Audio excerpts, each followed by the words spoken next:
Good morning po mga lods, nakauwi na tayo. Laging lang isda, huli natin oh. Ayan naman. Ito social, dito yung mga pusa, nag-aantay.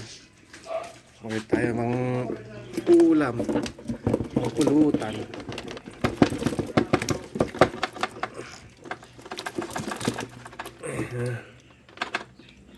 Halo-halo, hipon.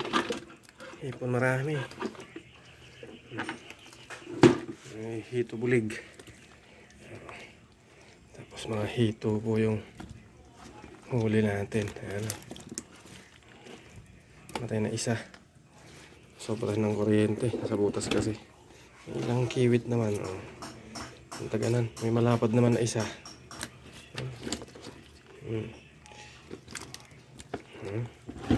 3 kilo din. Dami-dami din. Susal yung mga pusa. Nag-aantay. Ning-ning. Ning-ning.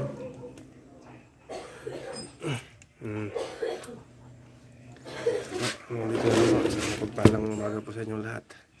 Bigyan naman tayo mga blessings ni Lord. Sige po.